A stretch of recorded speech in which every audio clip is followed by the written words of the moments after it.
मी आहे ना, मी करतो ना, मी करतो, कुठलीच गोष्ट मागणार नाही.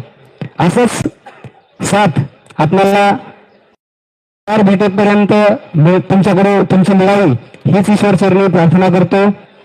आणि तुमच्या भाषणाबद्दल धन्यवाद. यानंतर धाराशिव जिल्ह्यामधून नितीन उमरे सर ही अगदी 6 दिवसापासून लातूर जिल्ह्यासोबत मिळून मिसळून सगळं कार्य करत आहेत. उपोषण असेल, भाषणं असतील, घोषणा असतील, ज्या काही कुठल्या गोष्टी आहेत, अगदी लातूरच्या खांद्याला खांदा लावून धाराशिवकरांचं हे काम अतिशय उत्कृष्ट आहे. मी त्यांना विनंती करतो की आपण आपलं मनोगत व्यक्त करावं.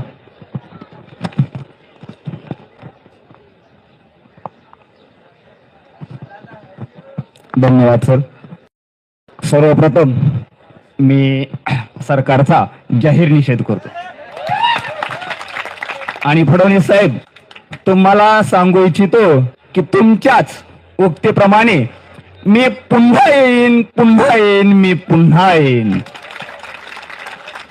लक्षात घ्या, मी काही असं मोठं भाषण करू शकत नाही, पण एक मनातील खंत किंवा मनातील विचार आपल्या समोर मांडणार आहे. त्या अगोदर मॅडमनी, राठोड मॅडमनी जी कवितेच्या स्वरूपात सुरुवात केली, त्याच पद्धतीत आपण देखील एक कविता सादर करू. सगळ्यांच्या आग्रहास्तव कविता प्रपंचावर आधारित, बायकोवर, लेकरावर, पण त्याचं विडंबन करून मी सरकारवर आधारित आपल्या प्रशिक्षणार्थ्यांच्या आग्रहास्तव ही कविता सादर करतो.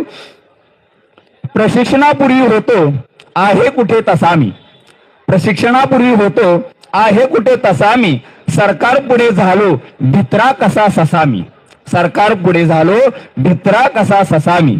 लाख संकटे आली नाही झालो मिंदा, लाख संकटे आली नाही झालो मिंदा, बुद्धीला ना पडले ना पसरला पसा मी. म्हणजे बघा, बुद्धीला ना पडले ना पसरला पसारा. फडणवीस साहेब म्हणतात पुन्हा येऊ नका. आम्ही पसारा पसरत नाही, तुम्ही जे सांगितलंय ना त्याप्रमाणे चालत आहोत. तुम्ही सांगितलेलं आहे की 6 महिन्याचं प्रशिक्षण घ्या आणि नंतर कायमस्वरूपी रोजगार मिळवा. त्यासाठी आम्ही तुम्हाला बोलत आहोत. जाऊ नका हो तिथे आहे मृगजळ फसवे, जाऊ नका हो तिथे आहे मृगजळ फसवे, केला वाटले उगा का कोरडा घसा मी. म्हणजे त्यांनी जे आपल्याला इथून पुढं 5 महिन्याचं जे मृगजळ दाखवले ना, त्याला भूलू नका. 5 महिन्याचं मृगजळ आपल्याला नको आहे. कंत्राटी स्वरूपात 11 महिने पाहिजे आहेत. जाऊ नको तिथे आहे मृगजळ फसवे, केला वाटेल उगा का कोरडा घसा मी.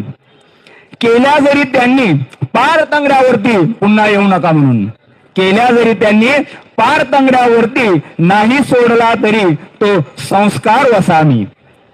लाख पेरली स्वप्ने होती मनात माझ्या, लाख पेरली स्वप्ने होती माझ्या मनात, सांग तुला मी आता विसरू